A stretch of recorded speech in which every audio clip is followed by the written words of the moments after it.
అమ్మమ్మ వాళ్ళ ఇంటికొచ్చి అప్పుడే 1 వీక్ అయితే గడిచిపోయింది. నాకు వీలున్నప్పుడల్లా చిన్న చిన్న వీడియోస్ అయితే షూట్ చేస్తున్నాను. ఇంకా ఇక్కడికి దగ్గరలో మా సొంత ఊరు ఉంది అని చెప్పాను కదా ఇంతకుముందు. సో, అక్కడికైతే వెళ్తున్నాము. మా పుట్టింటి తరపు అమ్మవార్లు అంటే మా గ్రామ దేవతలనమాట. సో, అక్కడికి వెళ్ళి ఒకసారి పసుపు కుంకాలు ఇద్దామని వెళ్తున్నాను. పెళ్ళైన తర్వాత ఇదే ఫస్ట్ టైం అనమాట నేను పసుపు కుంకాలు ఇవ్వడం అమ్మవార్లకి. ఇప్పటివరకు నేను ఎప్పుడూ ఇవ్వలేదు. ఎప్పుడైనా ఇద్దామనుకున్నా కూడా మా నాన్నగారు ఏంటంటే ఒకరిని పిలిచి వాళ్ళకి కావాల్సిందంతా కూడా ఇచ్చేస్తారు. పసుపు, కుంకుమ, ప్రసాదాలు ఇవన్నీ కూడా ఇచ్చేస్తే ఆవిడ వెళ్ళి ప్రతి అమ్మవారు గ్రామదేవత దగ్గర కూడా ఆ నైవేద్యాలన్నీ పెట్టేసి పసుపు కుంకాలు ఇచ్చేసి వస్తుందన్నమాట. ఊరు తరపున ఒకరు ఉంటారు కదా వాళ్ళకి. సో ఈసారి అయితే నేనే స్వయంగా వెళ్ళి ఇద్దామని అనుకున్నాను. సో మా చెల్లి కూడా వచ్చింది.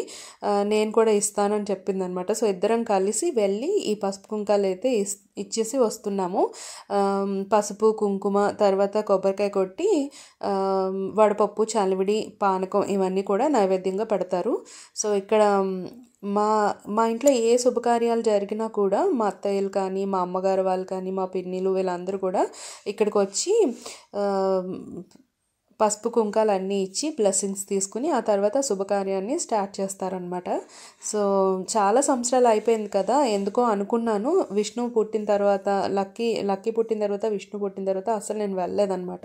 సో ఒకసారి వెళ్ళి అలా పసుపు కుంకాలు ఇద్దామని అనిపించింది. అందుకు మా నాన్నగారికి చెప్తే ఓకే అన్నారు. సో ఈ గుడులకి ఎక్కువగా మేము వెళ్ళాం అనమాట. ఎవరికో ఒకరికి ఇచ్చి పంపించేస్తాము. కానీ ఈసారి నేను వెళ్దామని అనుకున్నాను.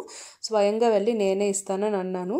ఇక్కడ గుడులు అంటే పెద్ద పెద్ద గుడుల్లో ఏం ఉండవన్నమాట. ఆల్మోస్ట్ చాలామందికి తెలిసే ఉంటుంది. గ్రామ దేవతలు కొన్ని ఇలాగే ఉంటాయి కదా, అంటే ఒక చెట్టు దగ్గర చిన్న చెక్కతో చేసినవి ఉంటాయన్నమాట. సో వాటిని గ్రామ దేవతలుగా పూజిస్తారు. కొన్నిటికైతే చిన్న గుడిలాగా చిన్నది, చాలా చిన్న గోపురం లాగా ఉంటుంది.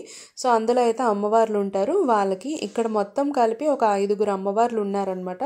సో అందరికీ కలిపి పసుపు కుంకాలు అయితే ఇచ్చాము. ఆ రోజంతా ఒక హాఫ్ డే అయితే అక్కడే అయిపోయింది.